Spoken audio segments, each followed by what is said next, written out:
Martin Scorsese avec Vinyl, Jean-Marc Vallée avec Sharp Objects ou encore Michael Mann avec Luck, on ne compte plus les cinéastes qui ont délaissé provisoirement le grand écran pour le petit. Un phénomène initié par une poignée de réalisateurs comme Alfred Hitchcock dès les années 50 ou David Lynch et son Twin Peaks en 1991. Malgré ces incursions, il faudra attendre 2010 et le lancement de Boardwalk Empire, dont le pilote est réalisé par Martin Scorsese, pour que la frontière s'efface définitivement entre cinéma et télévision. Comment les réalisateurs vivent-ils cette transition? Nous avons posé la question à des cinéastes de tous horizons, de Cédric Lapiche à Steven Soderbergh.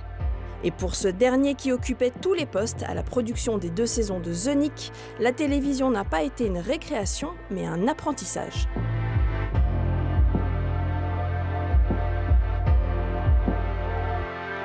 I really enjoyed doing that show. I think it's one of the better things that I've done. The Knick was an important project for me. I learned a lot when I was making it, and it forced me to optimize my process. And it was, at the beginning, before we started, made me a little nervous, but that's a good thing. And then the second year, actually, it wasn't easier, but I realized I'd spent a lot of time in the first season of The Knick building the universe and making decisions about what the universe should look like. And then the second season, since all those decisions had already been made, it left me more time to think only about how I wanted to approach the scenes themselves. And so I felt like, from a directorial standpoint, the second season was more complex and more elaborate. En France, on nous dit qu'on fait pas très bien les séries parce qu'on va pas assez vite, parce qu'on sait pas travailler collectivement, on n'y arrive pas et qu'il y a le culte de l'auteur. Bah voilà, Soderbergh est un exemple qu'on peut avoir le culte de l'auteur maximal et néanmoins faire des séries qui tiennent la route, avec des saisons qui viennent tous les ans, donc voilà. Avec Les Revenants, Fabrice Gaubert fait partie des réalisateurs qui font vraiment bouger les lignes des séries françaises jusqu'à leur écrire un nouveau langage. Ce qui était très agréable quand on a fait Les Revenants, c'est qu'on sait autoriser beaucoup de choses qui ne se faisaient pas forcément, en tout cas dans la fiction française, c'est-à-dire des silences, des plans assez longs, des plans séquences, des plans larges, etc. Des choses qui créaient une espèce d'atmosphère, ce qui n'était pas forcément ce qu'on conseille pour une série. Pour une série, il faut aller assez vite, il faut justement capter l'attention.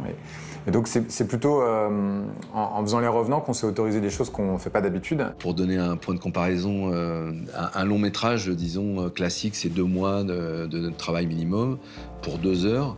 Et pour faire à peu près la moitié, on met 11 jours pour une série télé. Pour Cédric Lapiche, l'expérience 10% après plus d'une dizaine de films a été celle des négociations. Hors de question pour lui de changer ses méthodes et son attachement aux détails. Moi, que ce soit une série télé, pas une série télé, alors même s'il y a ce côté feuilletonnant et ce côté cliffhanger et tout ça, pour moi, on fait un film, quoi. Donc, je le fais avec le même état d'esprit dans les 2 cas. Et moi, quand on me dit qu'il faut qu'il y ait plus de gros plans dans une série télé, je dis bah non, ça fait 100 ans que les gens regardent la télé avec des plans larges, et personne n'a jamais été gêné. On peut regarder Laurence d'Arabie sur un petit écran de télé. Donc il n'y a pas de langage spécifique à avoir pour la télé, c'est pas vrai ça.